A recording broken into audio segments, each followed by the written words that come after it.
As promised. As We done. promised. um, Never late, but always on time. Hey man, like I said before you hit record, it's hot out here. I gotta take a second shower today. Damn it. Yeah. We're getting 100 in New York tomorrow. I'm not Oh even man, joking. We got heat advisory. We got all that shit. shit. Today at one point I had cleaned something. I don't know, and then I was hot.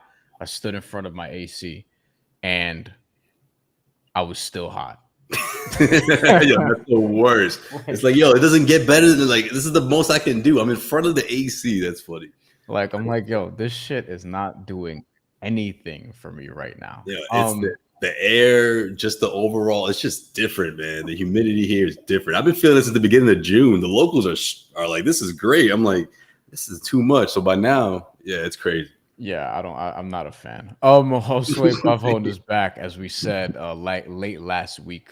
Thank you to people who watched that. We are here, recapping the NBA Finals. Josue was on the ground and is on the ground in Oklahoma City because he left his Boston home to cover the Oklahoma City Thunder, Yes, and sir. hell of a choice you made.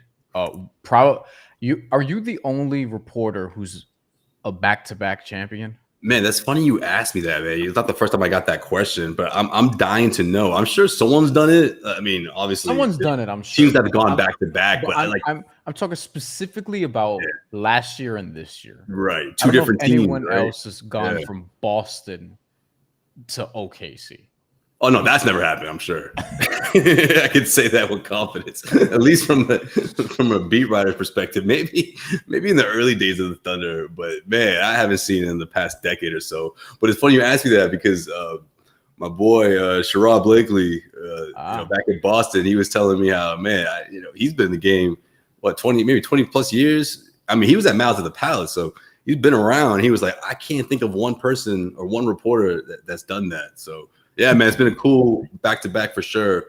Two very different teams, but obviously two teams that achieve the same goal. And, man, this Oklahoma City Thunder team, man, the second youngest team to ever win a title. And the way they did it, man, it was unbelievable for sure.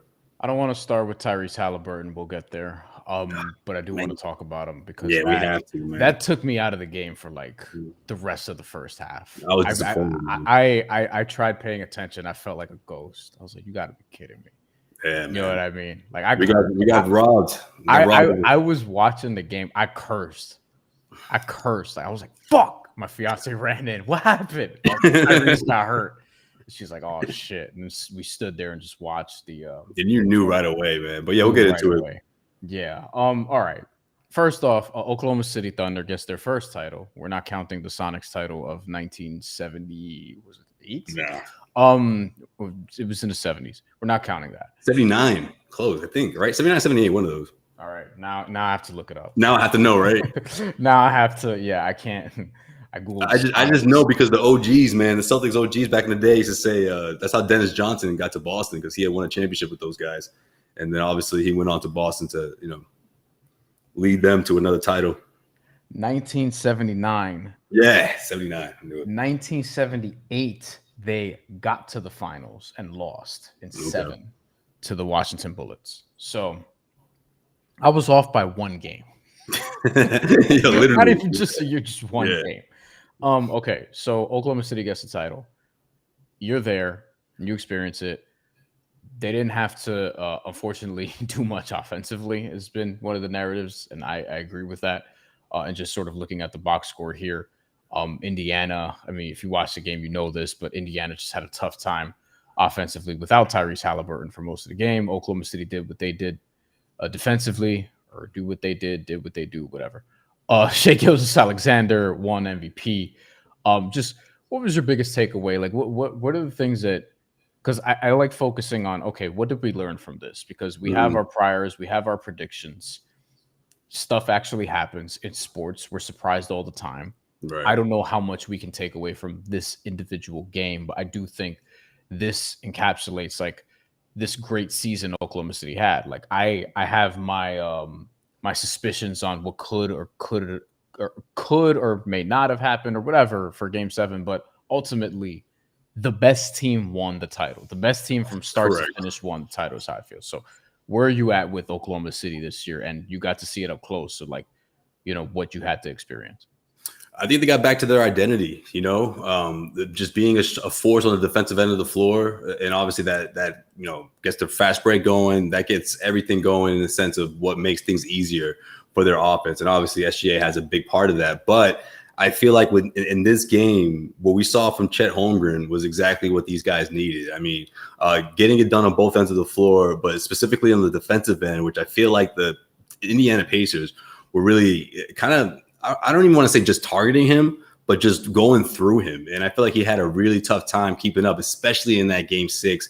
He guaranteed us he would play better, and that's exactly what he did. So I think that was a big part of it in the sense of just creating that distance that the Thunder needed. But like we talked about in the last episode, right, Brian? I mean, they don't need a whole lot of they don't – you give the Pacers 8-9 point deficit, that's nothing to them. And they showed that in game 7. I think they really did get close to threatening the Thunder, but without Halliburton and without, like you said, just trying to find that offensive rhythm when it really mattered in that fourth quarter, it was almost like just the clock was just running out. There was a lot of fouls, a lot of going to the free throw line, but it seemed like or felt like whenever the Thunder scored, they scored right back. You know what I mean? But they just couldn't get out of that 6-7 point gap, and then all of a sudden they started running out of time. And credit the Thunder obviously for collected a handful of stops when they really needed it. And you just kind of just saw that these guys were gassed, man. TJ McConnell, I mean, he's incredible. He's unbelievable in fulfilling his role. But to ask him to, pile up those minutes and like he's like someone you put on a charger and you can put him back, you can put him out there. But after a while, man, he's got to recharge. And I just felt like without Halliburton, and rightfully so, Carlisle just stretched him to his max, and that's what we saw at the end. He was just gassed, couldn't keep up. Where are you at with this is an all-time defense, like that conversation?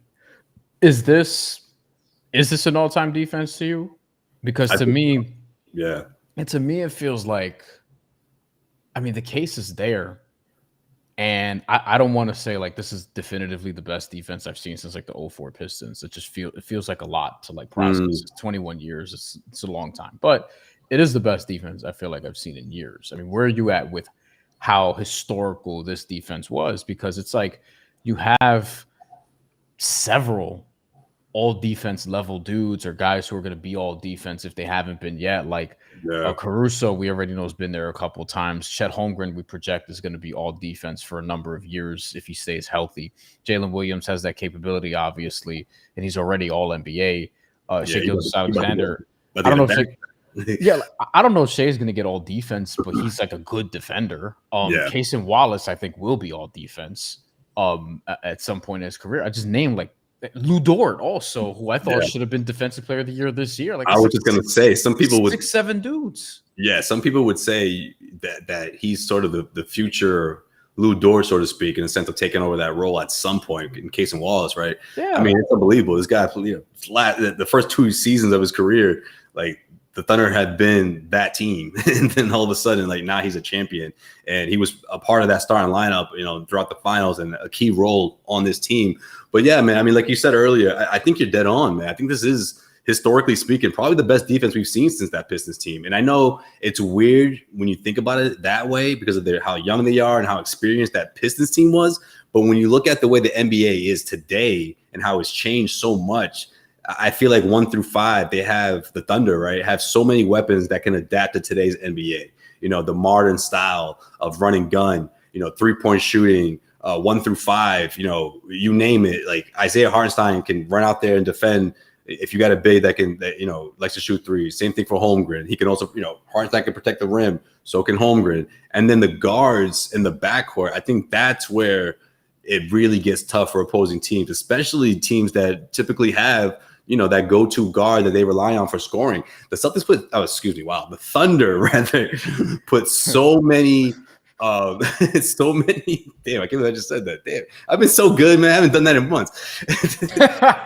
The Thunder have limited so many of the top guards in the NBA, top scoring guards in the NBA this season, and a lot of that has to do with guys like Lou Dort, Cason Wallace, Alex Caruso coming off the bench. I mean, all defensive guys. Lou Dort finally getting his due this season. But if you ask most Thunder fans, that should have happened last year or even the year before that, or should have been at least on the ballot or close to it. I mean, that's how good they are defensively. And I just feel like it just causes fits between them, between the bigs that I just mentioned, the guards, and then you have the wings that really like to play defense, really like to defend. Jalen Williams is specifically being one of them. And when your star guard, who is the head of the snake, and everyone follows their lead in Gilgeous-Alexander, I mean, it's so easy for everyone to fall in line, and it's something that they want to do. I mean, Dagnall talks about it all the time. Like, they want to get better. A lot of these guys come from humble beginnings. They want to grow. They want to, whatever people want to call it, dynasty or go back to back, whatever the case is. But they're not leaving listening to all that noise, which I think is so mature of this team that couldn't even open a champagne bottle after they won the championship. Like, it's incredible. When you look at the age, the growth, obviously, how fast these guys have gone to being this talented, and of course the future, because you look at the NBA historically, guys continue to get better at age 23, 24, 25. I mean, there's still a ceiling above these guys, which is ridiculous when you think about how good they are already.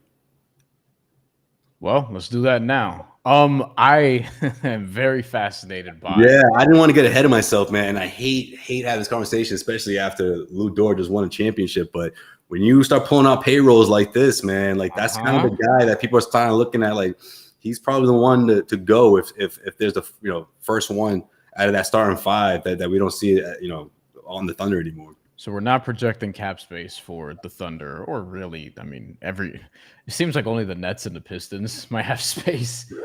Maybe a couple other teams. I know, right? It ain't much. True.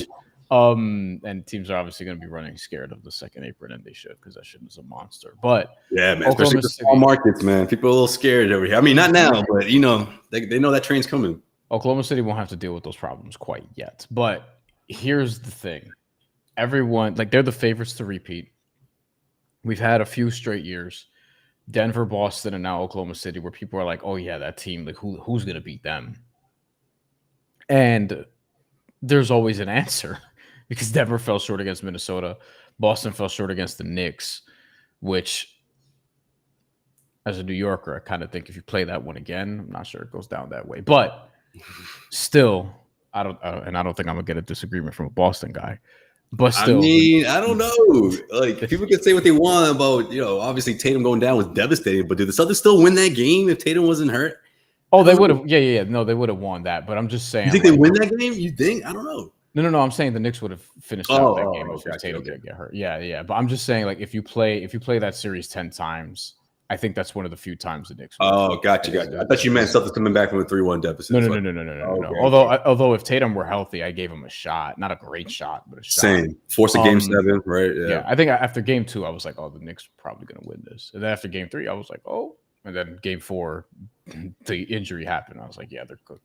But Oklahoma City doesn't have those same financial questions. So with Denver, there was a battle between the front office and the coaching staff, namely Calvin Booth and Michael Malone, which Matt Morris talked about extensively, who I work with at Action Network. He covers the Nuggets, and as a matter of fact, we'll be at the press conference tomorrow because the Nuggets are introducing a new member of the front office, prominent new member.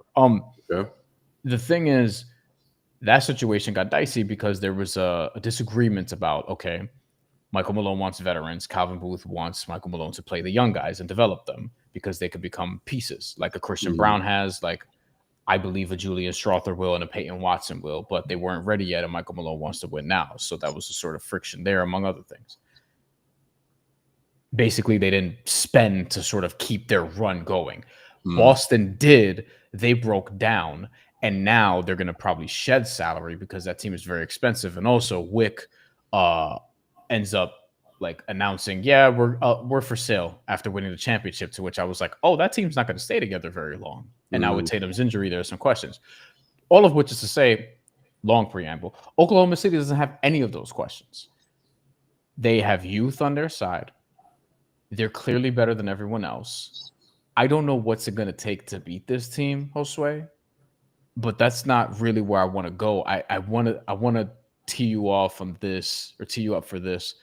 What do you think this is going to look like next year? Do you think they just run it back looking at the salary cap table that we have in front of us where, I mean, these are a lot of affordable contracts, but also they could do something here. If they want to. They could get a little ambitious.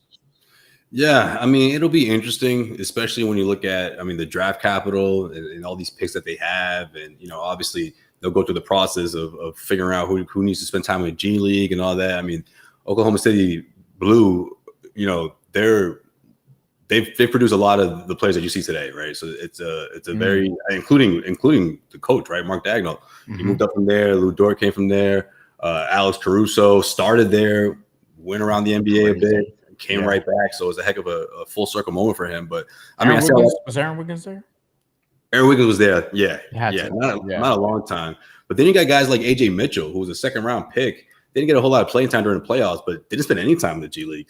Was with the Thunder the entire season, whereas their first round pick and Dylan Jones spent most of the season in the G League. So I say all that to say, like they truly value that, because when you look at some of these key players that they have, and they were able to grow in such little time, that I think it'll be interesting when they start thinking about the books and looking ahead.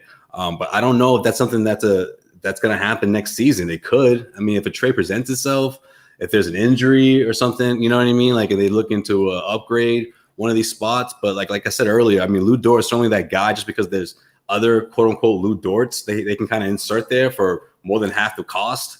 And I just think that, like you said, it's not a bridge that they have to cross right away, but it's certainly down the road and it's going to come up soon. But but if you ask me, man, they're going to try to keep this, running back and keep this team as close for as long as they can, I think, and then see what happens. In laying this out a little bit more, so Shai Gilgeous-Alexander is going to get $38 million next year, 40 year after, and then his inevitable Supermax, whatever extension is going to kick in after that. An extension which will be agreed upon, no doubt. I think this summer he's eligible for it, as a matter of fact, if I'm not mistaken. So there's that. Hartenstein is the second biggest salary there. I always saw that as filler. I think this is kind of like transitioning into Chet Holmgren being ready when he's ready. Hartenstein's contract also is kind of hand to hand with that, because he's making 28.5. And then he has a team option, not a player option, a team option for 28.5 that they could just be like, decline. Now here comes Chet Holmgren's big pay raise. Same thing with Jalen Williams, who's going to be extension eligible at the same time. As a matter of fact, both of them are extension eligible this summer, but they won't see the money come in until 2026. So Oklahoma City can pay Isaiah Hartenstein one more year and then decline it, and then pay out like their big three. And Shai's won't even kick in for another year after that. Lou Dort is an interesting one. You mentioned it, 18.2 this year, this coming year. And then the club option for 26-27, which they could decline, or as you mentioned, like he's a guy they could potentially move. I know that's someone that people have mentioned, just because it's a nice number to have in a trade. Caruso signed the extension. I don't think he's going anywhere. I honestly think he's heart and soul guy that you just keep. He's not to diss your man, but he's probably a better Marcus Smart, is what I would say. Hey. I like Marcus Smart, but which Marcus Smart are we talking? 22 or no? 22, yeah. Defensive Player of the Year, Marcus. I like that's the Marcus Smart that I probably liked more. He might be neck and neck. He might be done now. We'll see. I think he's a resurgence candidate on the right team. Just get him out of miserable situations. Yeah, you gotta get out of DC. You gotta get the capital for sure. Yeah. Isaiah Joe, his contract is ascending, but that's also potentially useful for a trade, because we saw him get phased out over the course of the playoffs. $12.3 million next year, 11.3, and then a club option after that for 11.3. So if you package together Dort and Joe, that's interesting. Aaron Wiggins is at 10-1, then 9-2, then 8-3, and then 8-3 team option again. These are goddamn Presti. Jesus Christ, just killing it for the front office. It's insane. Kenrich Williams got lit last night, and good for you, Sam. Yeah, why not? Why not? The players ain't gonna do it, so you might as well. He finally got his half of his players can't. Kenrich Williams 7-1, and then the team option for 7-1. Caruso was going in though. Shout out to him. We'll see if Usman Jan could be something. I think Casey Wallace is going to be great. He's another guy I think is extension eligible, as a matter of fact. Yeah. So you can keep him too. But it will cost you a lot less than someone like Dort. But yeah. Jalen Williams, the other Jalen Williams, has a club option here. Part Asian Jalen Williams. And then we have from Philippines. Filipino, yeah. And then we have someone who I was very high on pre-draft, Nikola Topic, who I'm highlighting here. He hasn't played yet. Nah, he hasn't. 3 years left on his deal. And if people are excited about him, I think he's gonna be good. Like this is a cheat code, Josue, is the point. And then on top of that, they have like 70,000 draft picks for the next 7 years. They got 2 coming up in a couple of days. Yep. Yeah, I mean, just first rounders. What are the interesting things of everything I just highlighted with the money and how they can sort of reshape this team a little bit, next year? I mean, I think you said it, man. Like guys that if you were to put some of these contracts together and I don't know, seek out a secondary wing, maybe. I think that's the only. Whenever someone asks me like, what's the one thing this team's missing, I think that's the only thing that really stands out. And that could happen again based off an injury or based off an opportunity where a team is just trying to capitalize or trying to add a few pieces. By subtraction, I mean, I just think, I think a lot of it has to do with obviously how the team performs, but as well, like when you look at like particular stretches, I feel like when you got guys who can really find their rhythm and maybe they're going at the right time or so. We've seen this before, right, Brian? Like all of a sudden a trade comes out because that player caught a team's eye, and I think maybe something like that were to happen. But again, that's really up to Sam Presti and when he really wants to start thinking about, the finances and all that, which again, is going to be sooner than people think. It could be mid-season this year. Do I see them doing something big in the draft? Not really, to be honest, unless it's someone that they really want. Maybe they move up, but I'd be really surprised if you see a few players get traded, some kind of deal, on draft night this week. You mentioned this actually in the story. Let me pull this up. So this is on Clutch Points. Holmgren and Jalen Williams are eligible to sign 5 years, $247 million extension. Which you also noted that Williams is going to see an increase to $296 because he made All NBA this season. Right, and you mentioned at the top Holmgren. If Holmgren makes all defense, if he gets the full season, he could get it. I mean, look. Man, he just set the NBA record for the most blocks in Game 7, 5 blocks. I mean, he could. Is it all defense, or does that have to be all NBA or DPOY?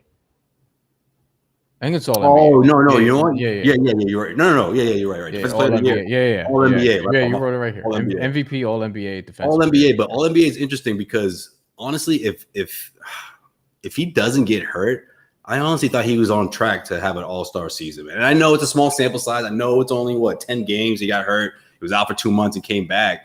But it could happen. I mean, would you be shocked if the Thunder have 3 all-stars next season? I wouldn't be.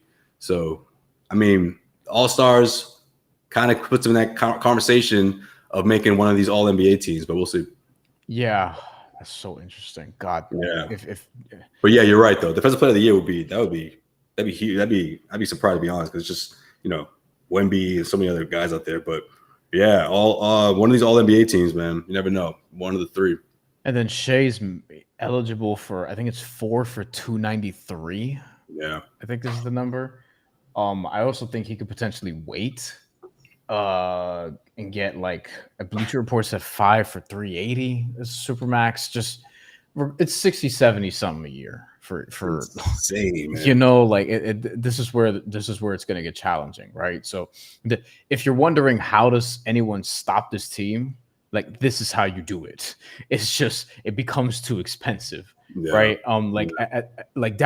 This is great. I think they have the window to repeat right now, and then even when the extensions kick in for J-Dub and for Chet Holmgren, you're going to be able to pay Shea just $40 million before his kicks in.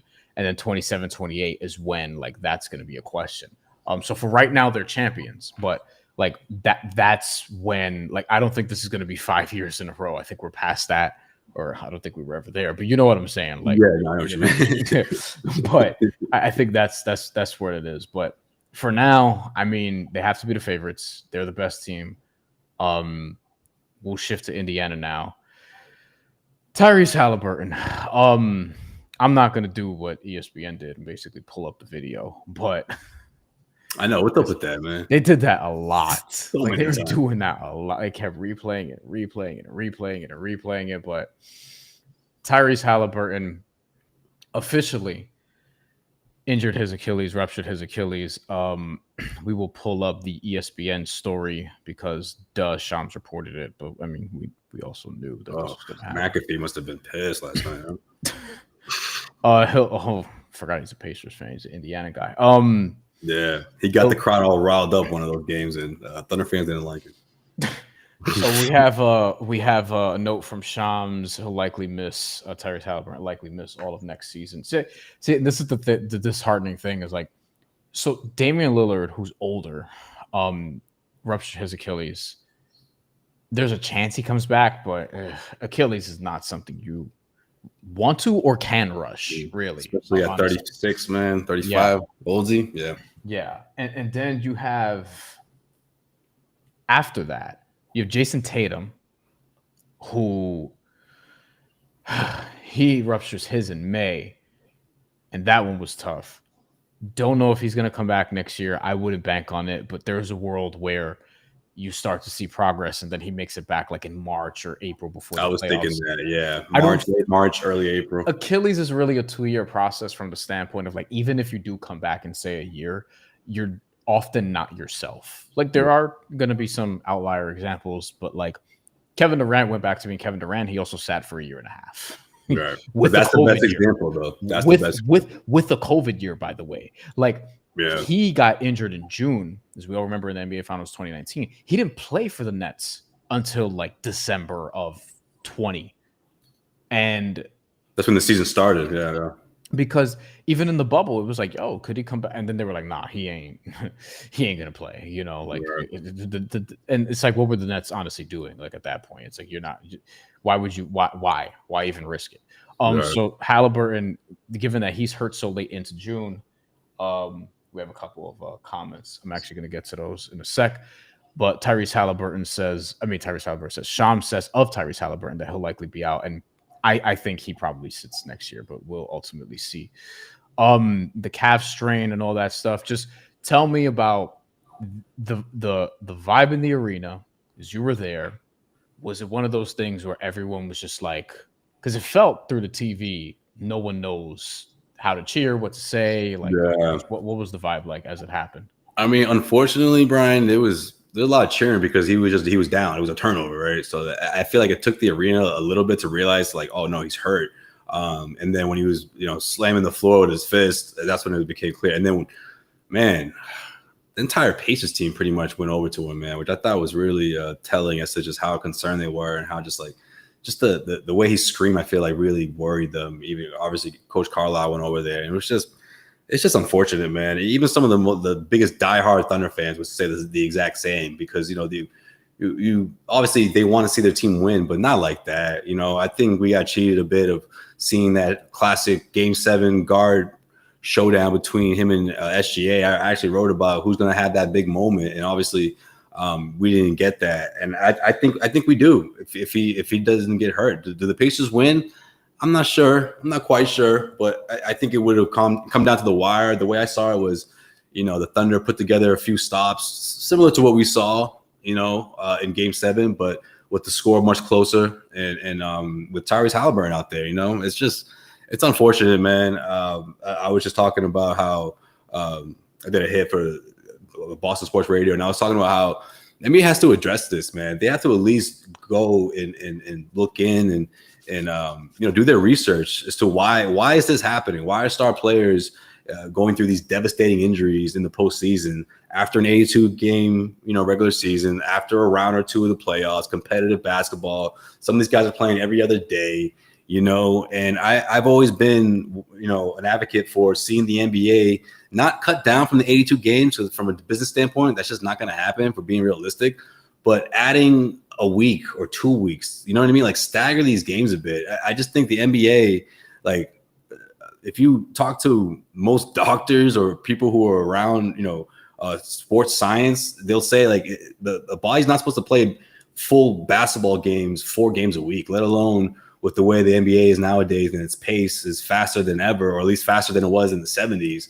And they weren't obviously playing those I mean, they weren't the way it is now, the way modern basketball is now today with all the technology. I mean, they didn't have that back then. Like, why can't the NBA get ahead of this, or at least try to, with everything that they have, all these resources and all these, Sergio Max used to tell me all the time, man, back in the day, there was the coach and there was a couple assistants.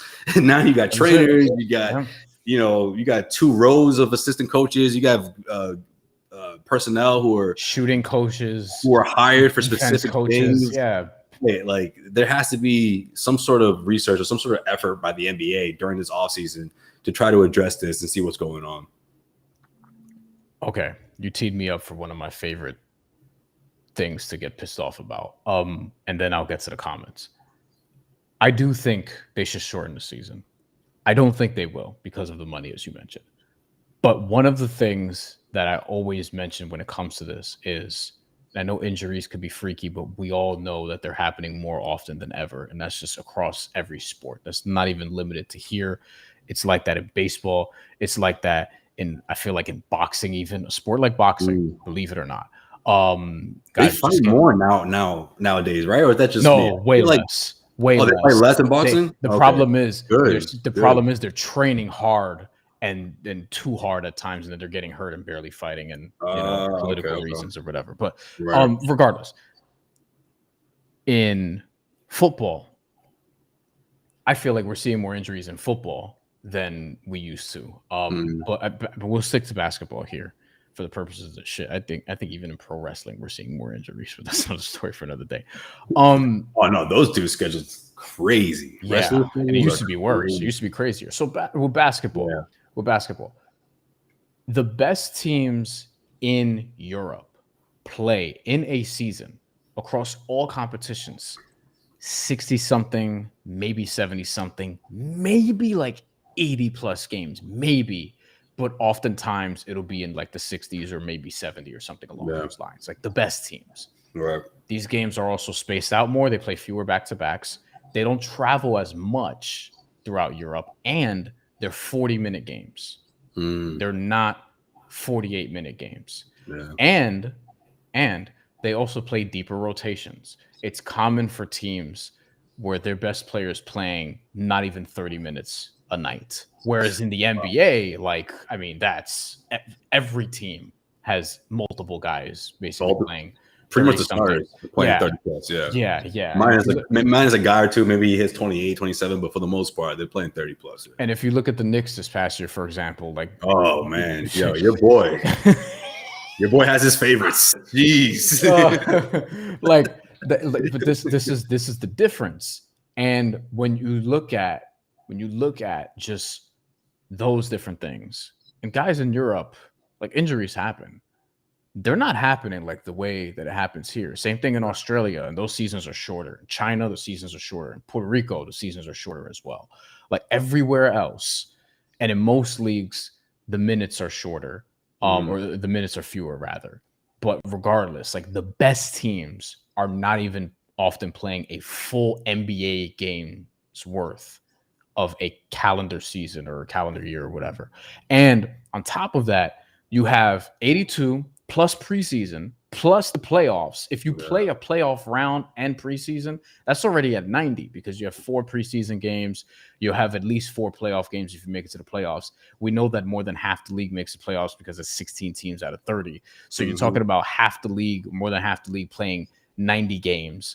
And then if you play deeper into the first round or you get a second round, you could get to 100 depending on how long the series is, because you have your 82, you have your 4 preseason games, you have give or take 6 games in the next 2 rounds. You add 12 to that. So that's basically 98. You're right at 100 games. And if you're deeper to that, obviously, look at what Oklahoma City just did. They played over 100 games this year.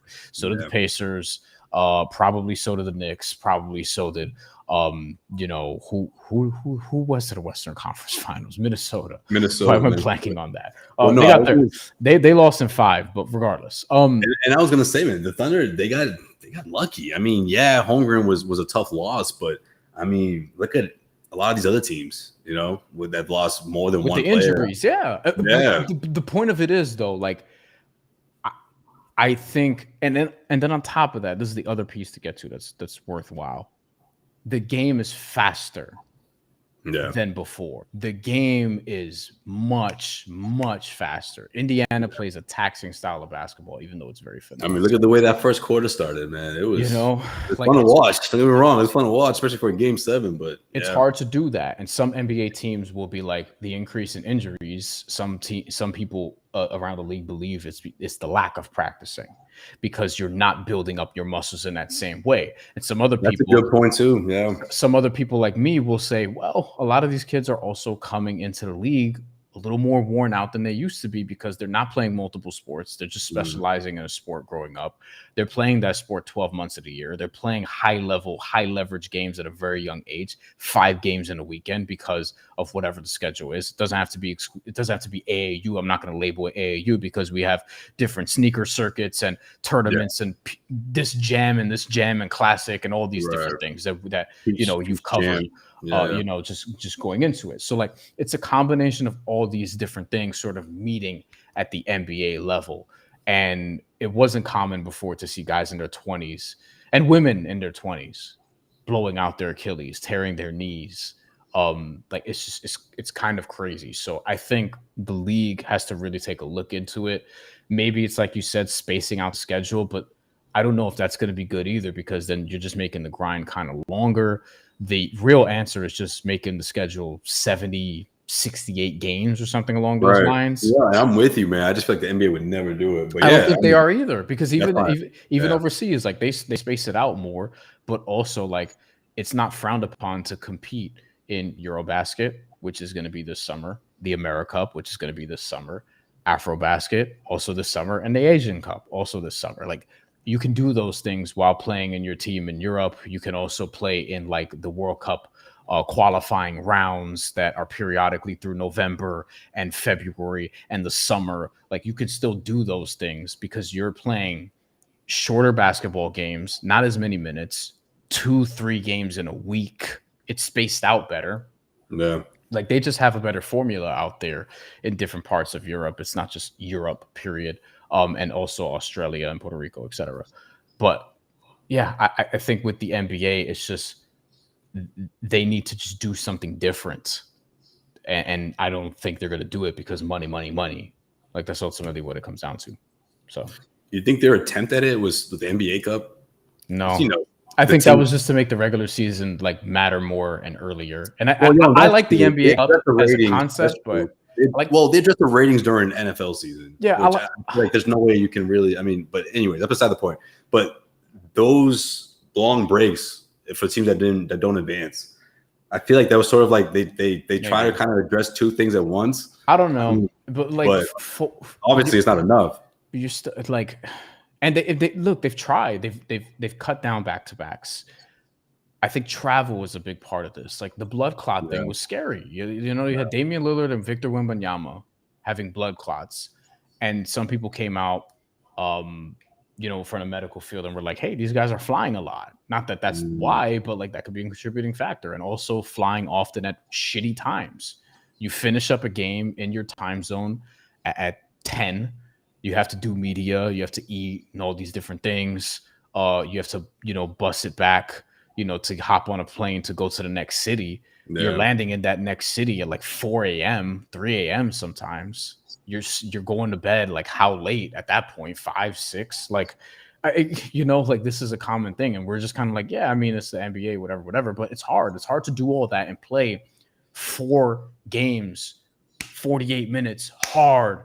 You're running. It's fast. It's 4 times in a week in a 7-game, like, 4 games in 6 nights and all these different things. Like it's hard. It's hard to do that. And it's harder now than it used to be because the game's played at a different pace among all these other things that I mentioned. So they have to take a deep look into it. And I don't know what the answer is other than just shortening the season, but I don't think they're going to do that. So that's where we're at. All right, let's get to some comments and we'll get out of here. Dime Dropper says, these comments are interesting. They're all kind of the same, which makes me question the legitimacy. Kobe. SGA has officially surpassed Kobe. Watch this. I'm gonna just go through each of them one on one. Dime Dropper says SGA has officially surpassed Kobe, and he's the best player in the world, miles above Jokic and Giannis. Time to put SGA in Jordan talks. SGA wasn't carried by Shaq. Don't Tell Santa Cruz says I think it's time to put SGA and Jordan convos. In my opinion, he surpassed Kobe, leading this bad team to 68 wins in a championship. Vincent says, "Damn, they're a bad team now." Hold on. Vincent says, I agree honestly. At DTSC, I think this championship was more impressive than any of Kobe's. I think SGA is more skilled than Kobe as well. He doesn't have Shaq. And Legend of Experiment says, I think SGA is firmly the best player in the world above Jokic and Giannis by a large gap. Jokic had a better team than SGA and lost to SGA. SGA is close to MJ, in my opinion, if he goes back to back. I think all those comments are either AI or coordinated. I don't think they're legitimate because they were all saying the same shit. You know, like I'm looking at that. I'm like, not AI, but I think that's. I'm like, yo, Brian, don't talk about your fans like this, man. You're like, no, hold on, let me go to the next one. I think it might be a group trying to troll or whatever. But no, I don't think. I don't think SG. And I'm not like the biggest Kobe guy, RIP, but I don't think SGA has surpassed them or anything like that. Yeah, I don't think so either, man. Way too early for that. And you know what? That's not even a stray. I don't know why I said that about Shaq. It's not a stray. If anything, it's a compliment that he had Shaq. But yeah, I mean, hypothetically or whatever, let's pretend these people are real saying this stuff. It's too soon, man. Too soon. Face of the league and all that stuff. If you're into that. In the box experiments is we legit. We legit. SGA is above Kobe. I'm not. I'd like. Here's what I would say. Well, I was gonna say real quick. I mean, like people who are into that whole face of the league thing, I'm like, okay, yeah, sure. If you're into that conversation, this is the guy. But he's got to climb that mountain. You know what I mean? But first one's a good start. Can I admit SGA is above Jokic and Giannis though? I mean, he's above in the sense that he won MVP, he won the title, he won the scoring title. But like, I mean, Jokic is not on a better team than the Thunder. Yeah. Like very much not. I think SGA had one of the single best seasons a shooting guard or a guard period has had probably ever. Individually. I can't do the SGA Kobe. Like it's a 7-year career ultimately. You know what I mean?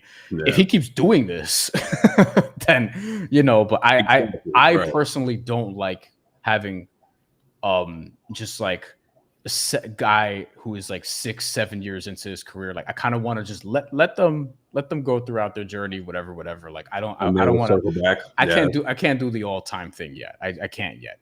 Like with Jokic, I can start to do it because Jokic has won 3 MVPs, has more of a body of work, has been in the league about Which that's why I think he hasn't surpassed them. But obviously, 10 years. He's just getting started. If you ask me, SGA, right?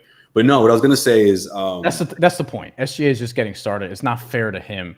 Well, to make these comparisons yet. I feel like you're comparing, right? And this is what I'm going to say. The reason why it's not fair is because if you look at what Kobe did at SGA's age, I mean, he's right on track. But to say he surpassed him, you know what I mean? Like, what was Kobe? Kobe won in what, 2000? So what? That means he was what, 22, 23? And obviously, yeah, he had Shaq, but 3 rings, you know what I mean? Yeah. Compared to where SGA is, like he's just getting started. If you're looking at age, right? So I don't know. Yeah. And then the comment back, and then we'll wrap here, says SGA says, my bad. ESPN says SGA is the best in the world and points out that Jokic has had bad playoffs the last couple of years. His team hasn't been the same, man. That team that won the chip is long gone. What I would say is I don't care what ESPN thinks.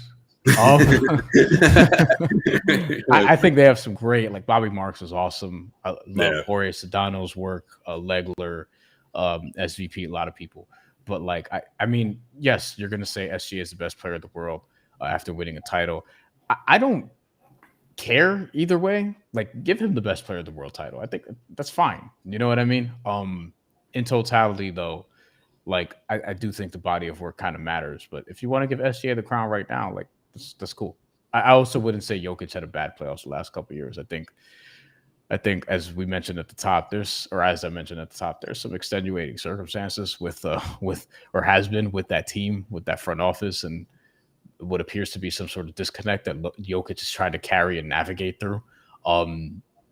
Is very different than the togetherness that OKC has. Yeah, plus exactly. The great defense. So the crib is shaky right now. Yeah, I care about the context. That's Josue Pavon. Josue's got 2 teams that he's covered that have been NBA champions in his career. So that's great. I have not gotten to that point. I mean, I had the fun Nets team that made the playoffs before KD and Kyrie got there, and I had the Knicks team this past year that got to the conference finals, but nothing quite like that. But how you feeling about that Knicks team, though? You know they're not done. You want to see them winning back? Are you upset about the Durant thing? I hope you're not upset about that. You know I'm not a Knicks fan. First of all, second of all, they need to hire a coach before I could even think about like what these next steps would be. I think the Cavs are legit. I think the Knicks are legit. Those are the best 2 teams in the East next year on paper. Just call Mike Malone, get it done, New York. Come on. I don't think Mike Malone's the answer. No? Who do you think it is? Don't tell me they're going to poach one of these coaches in the NBA. No, I think Mike Malone is too much like Tibbs, and I feel like it'll end up being like Taylor Jenkins, Mike Brown, maybe Johnny Bryant, somebody like that. Mike Brown's interesting. Somebody mentioned Budenholzer to me the other day, and I was like, really? Nah, man. Yeah, I don't know. All right, we're out of here. There, man. If he goes back here on the channel, by the way, tomorrow morning, me and my boy Gerard Hector are going to talk about the Kevin Durant trade. Hey, Gerard, I want you into that. We're going to talk about the Kevin Durant trade. 9:30 a.m. Eastern time is the tentatively scheduled time. I have to go run to another pod. Follow Josue's work, Joe_Sway, Clutch Points. A lot of off-season talk. Yes, now. Absolutely. At the Thunder Wonder title, and now they're going to try to run it back. So follow him there. And shout out to content for tomorrow too. And shout out to SGA, who many people think is the best player in the world. Honestly, they got a strong case. Finals MVP as well. So